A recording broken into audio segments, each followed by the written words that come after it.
Hello everyone, what's up? Princess1215 here with another video review. Today I'm taking a look at the Transformers Studio Series Deluxe Class Concept Art Sunstreaker from the Bumblebee movie. But before we take a look at the toy, let's go ahead and take a look at the box. So here we have Sunstreaker in his concept art robot mode, looking very, very cool. Looking very Sunstreaker-y with the head here. He's got kind of this weird blue outline to indicate that he is concept art. He is from Studio Series, as you can see right there. He is an Autobot. He is concept art Sunstreaker. He's not just Sunstreaker, he's concept art Sunstreaker. He's for ages 8 and up. Of course, that's just a suggestion. Have to put that on there. He's manufactured by Hasbro. He is the 111th Studio Series figure. It says Transformers along the side here. The Studio Series is a sub-theme of Generations. He's co-manufactured by Takara Tomy. This is the movie he would have been in had he made it to screen. Here he is on the side. A better look at Sunstreaker's face. Looks really, really nice. He's a deluxe class in several different languages. Over on the side, you can see more details about him being concept art because you've got the outline here and that kind of paper rip feature there, which I really like. He's an authentic Transformer, if he had existed. No Chinese knockoffs here. And then here on the back, we have everything Sunstreaker does. He's concept art, so he would have been in the Cybertron Falls scene. He comes with a backdrop. Here's a short little bio saying, unreleased movie concept of Sunstreaker and Transformers Bumblebee fighting the Decepticons on Cybertron. He transforms in 19 steps. And, you know, all the warnings telling you not to eat the pieces, not to eat the toy, because, you know, plastic is not good for a human digestive system. So here we have Sunstreaker in his Cybertronian vehicle mode. And yeah, it's really, really cool to see this figure because this is a character that doesn't exist in the Bumblebee movie. But I guess they had concept art of him, and so here we're getting a figure. I am just more and more curious and bewildered and want to know more about the behind the scenes of the Bumblebee movie.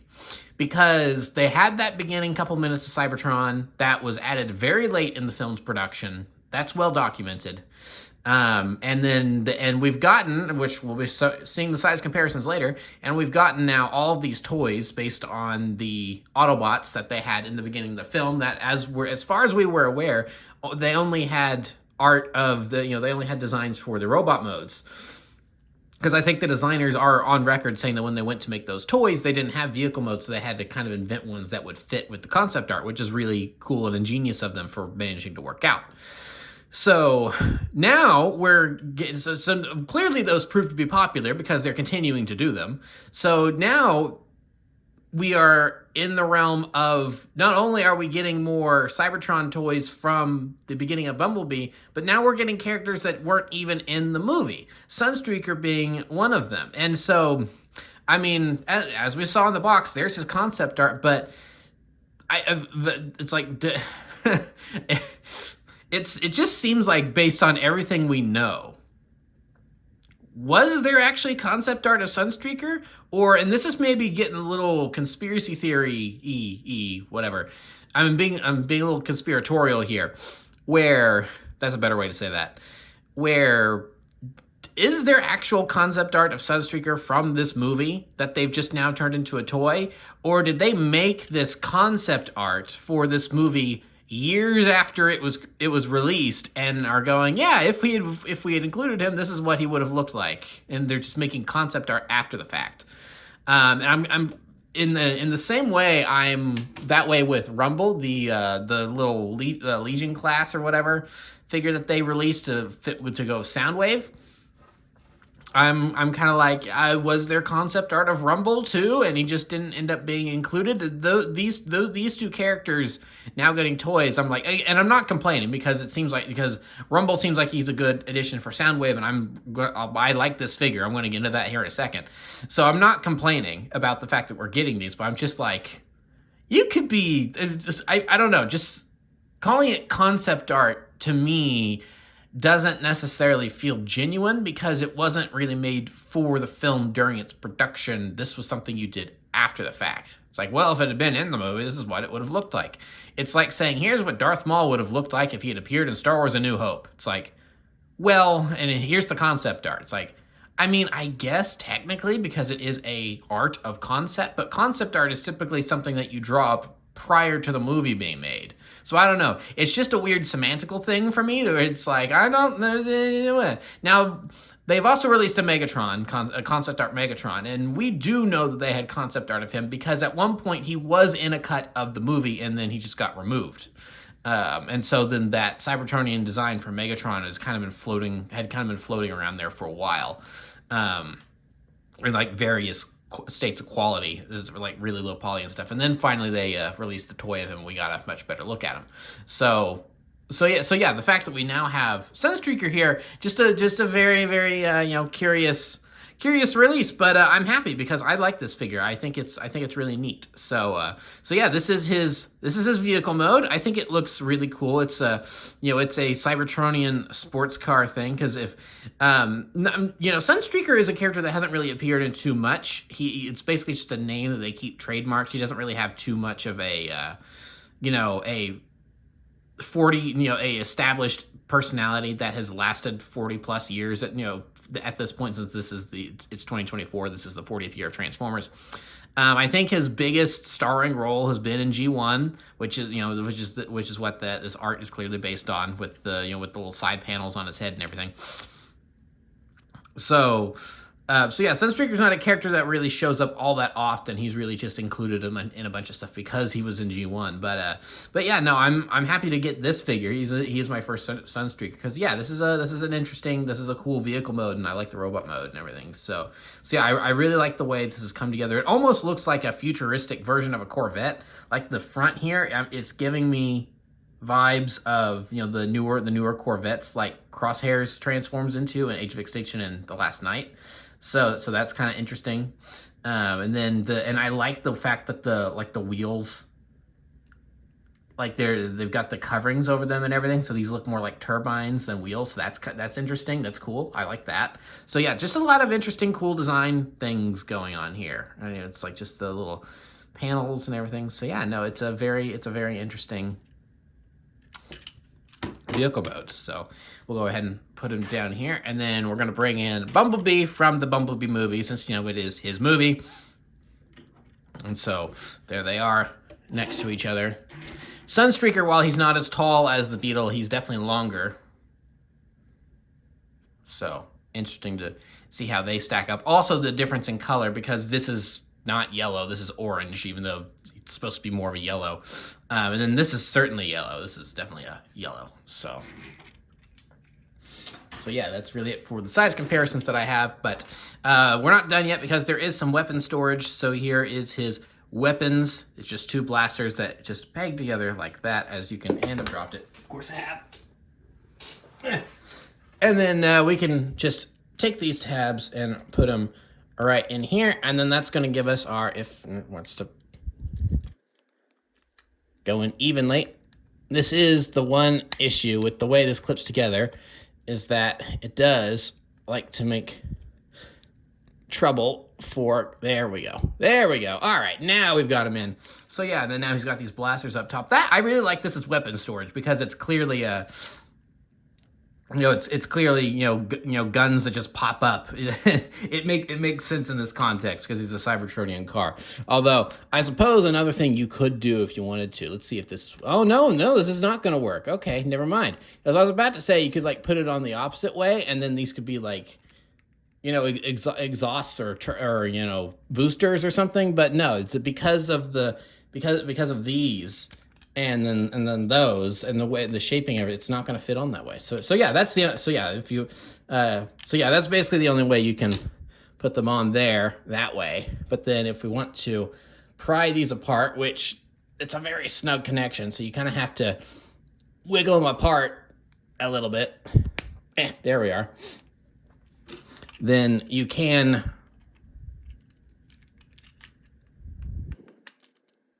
stick them on over here, and then have the blasters going this way. I actually think I like this more than on top. On top looks cool, but there's something about it being on the sides, and that just looking really cool. And I do wonder if, again, I'm now stuck on this idea of them being boosters. It's like, hey, yeah, there we go. That could work too. So if you want him to have some, yeah, see, that looks cool. Yeah, look at that. And And then yeah, so then there's some boosters for him to have or something. So yeah, there's some nice weapon storage options here on a pretty good looking. There he is underneath, just in case you're wondering. So yeah, that's pretty much it for Sunstreaker's vehicle mode. Now let's get down to the transformation. So with a lot of Transformers, and you can sometimes just kind of start peeling parts off in random places to get started. Something I like to do is like, as the instructions would actually tell you to do, is work in reverse. So I am gonna kind of work in reverse here, and we're gonna go ahead and pop up these shoulder pads here. And so this is also like a mod you could do if you wanted the car to just look like this. I mean, there's nothing stopping you from having it like that. And so it's like, again, another cool thing about the car mode is that there's just a lot of different things you can do with it to make it look unique and different. So, and then we'll just go ahead and get these moved down on their hinges like this. And then, so you could also have the car just like this. So yeah, there's lots of different, you just not touch the shoulder pads at all and click them together. And so yeah, you could just, I mean, that looks cool. So I mean, yeah, there's just lots of interesting things you could do with this car. I really like this design. But anyway, so now we have the shoulder pads pretty much done. And we can untab the arms. And we'll just kind of move them up like this.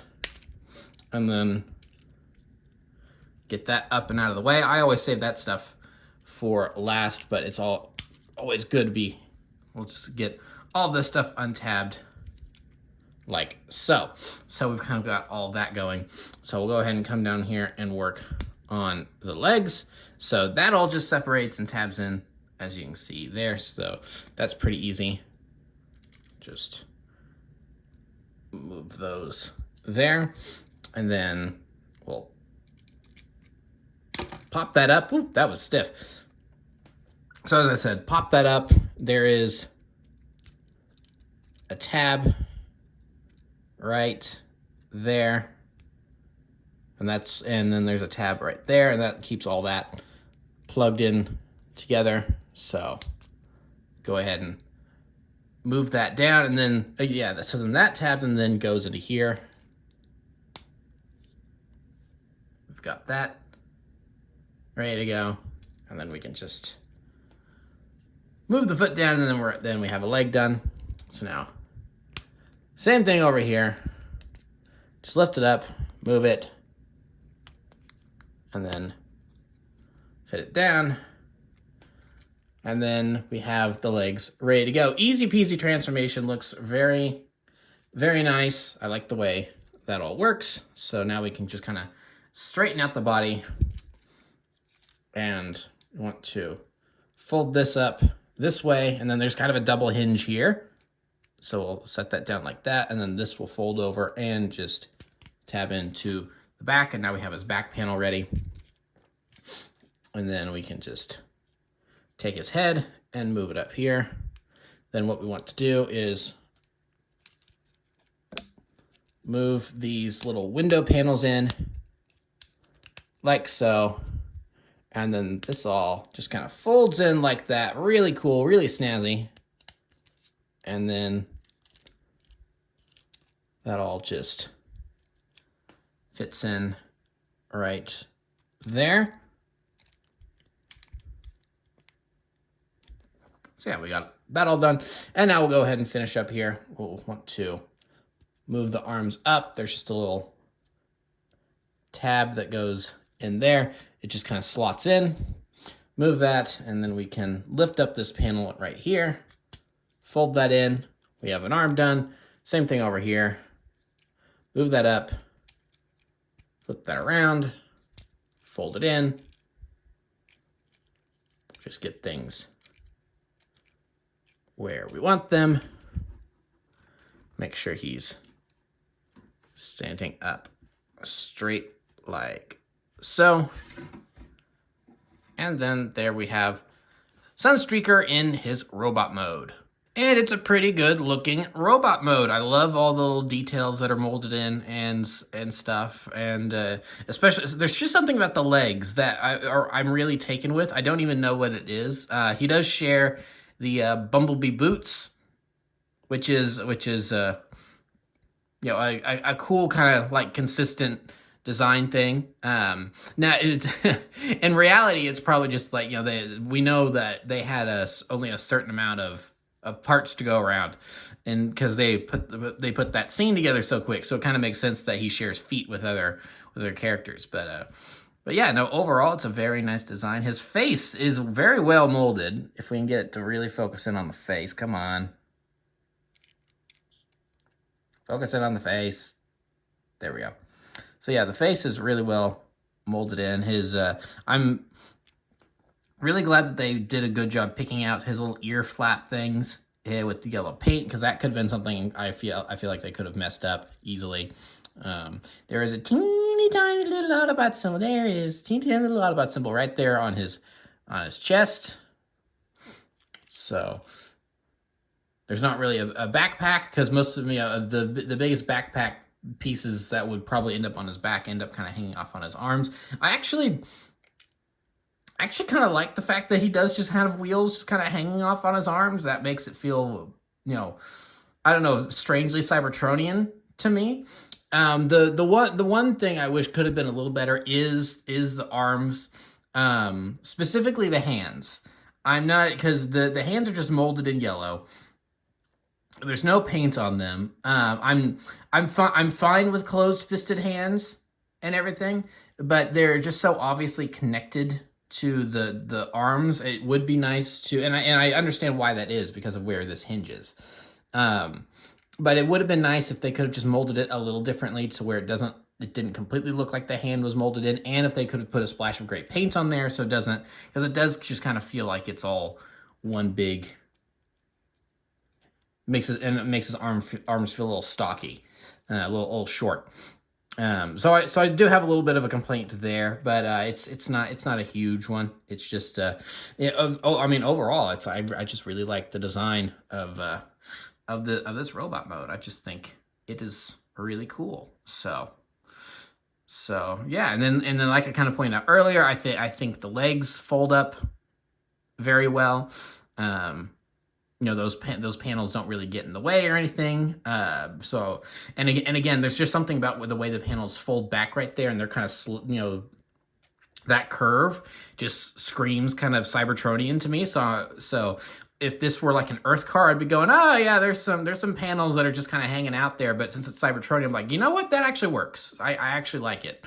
So now it maybe looks like, based on what little we see here of his legs, that maybe it's not supposed to necessarily be that way. So it is technically kibble, but I don't mind it. I think it works for what it's trying to be. It doesn't jut out very far. So yeah, overall, I actually I really like how this is all working out. So now we can go ahead and give him his weapons. So here are his blasters. So now the interesting thing about these is that they do actually have to go in a specific hand. Here we go. This one goes in this one because of the way that tab falls. So it is easier to put them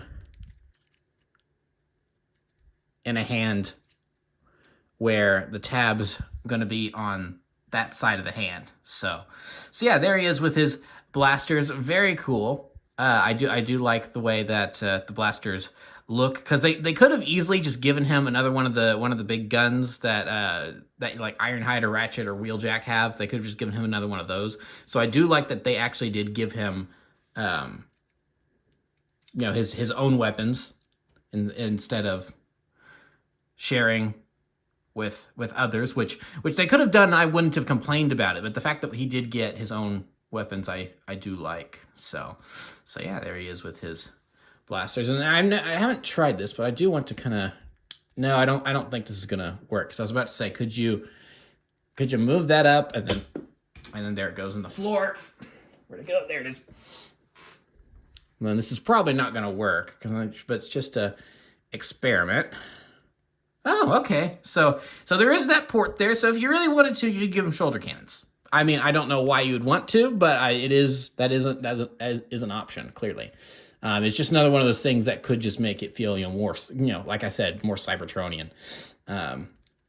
So yeah, very, very cool. I do really like this figure a lot. So we'll go ahead and, as soon as I get him stood up straight, there we go. Face forward, there. So now we'll go ahead and get into some size comparisons. And as I kind of alluded to earlier, we're going to get the whole gang in here. All of the other Cybertronian Autobots. So there's Ratchet and Ironhide, RC, Wheeljack, Brawn. Brawn wants to stand up straight for me. And of course, Optimus Prime. Move him over that way a little bit. And yeah, so there we have all of our, I'm going to move the camera. There we go. That evens, yeah, that gets him a little more centered. So yeah, there we have all the Cybertronian Autobots. Very, very cool to see them together with, you know, the ones that were actually in the movie and then the concept art. And he fits right in. So I do love that. Like I said, there's the Bumblebee boots that they share. Yeah, I really like how, you know, if you were to tell someone that he belonged in this group and because he was in the movie, I mean, I think, and that had never seen the movie, I think they'd probably believe you, you know, with the way the toy's manufactured, because like he's got, like I said, he's got all that nice detailing on the face. Definitely, it definitely looks better than whatever horrors are here on Ratchet. So yeah, you've got that same detailing on the face. And everything. So yeah, no, he looks really good with his group of comrades here. So he's another fine addition to the Cybertronian Autobot ranks. And while we've taken a look at the toy and the size comparisons, we're not quite done here, because there is still on the inside, included with every Studio Series figure, is a display that you can remove from the box. This one does not want to, there we go, did not want to come out. So here's our little display, the Cybertron Falls scene. Now I think it would have been cool for them to make a unique one where it's like half drawn, or it's like just the rigging, the polygon rigging or something from the CG model or something. But it's fine that they left it as is. So there is your little optional display if you want to use it. So very, very cool, and I love that they include these. So yeah, that's pretty much it for Sunstreaker. A really surprising surprise. It's like, I was surprised when they announced him. I was surprised when I saw the figure. I went, oh, that actually looks pretty good. Decided to pick him up. Was surprised with how much I enjoyed him. Well, I guess I wasn't surprised with how much I enjoyed him because my expectations were met. I'll say that. So yeah, this is a really, really solid figure. Especially for a character that technically, quote unquote, doesn't exist because he wasn't in the movie. But I'm glad that they've included him. But yeah, I think it does open an interesting door for Studio Series going forward, especially with what they've been doing recently, because there's been the Gamer Edition, now there's all the concept art, Studio Series 86 before this with G1 stuff. So now I'm like, okay, well, with Gamer Edition and concept art stuff, are we now going to start getting repaints and video game characters and stuff like that from like the movie games? So a lot of people mentioned Warpath, Breakaway from Revenge of the Fallen. I personally would like some repaints of characters that have already been released, like Brawl. Like, give us a Deep Desert Brawl. He's technically in Dark of the Moon in one or two shots in the Battle of Chicago. So it's like, could you do that? So I just think that if they're willing to go in on concept art here with Sunstreaker and Megatron and Rumble, then I mean, hey, why not start, you know, going back to some of those other characters and doing some other repaints and stuff on them. So and I will be curious to see what they do, because we have a Sunstreaker. I'm assuming we're going to get Sideswipe now. So is it going to be this but red with a different head? That kind of rhymed. I didn't mean it to. So I guess we'll have to find out. But if they do, then I might be tempted to pick that one up too, because I think this is a good mold. So So yeah, that's pretty much it for Sunstreaker. I like this figure a lot, and I certainly would recommend him. So yeah, so thank you all for watching. Remember to like, comment, subscribe, all that great stuff. Remember to follow me on Twitter and Instagram. Those links are in the description below, and I'll see you guys next time. Thank you so much for watching, and goodbye.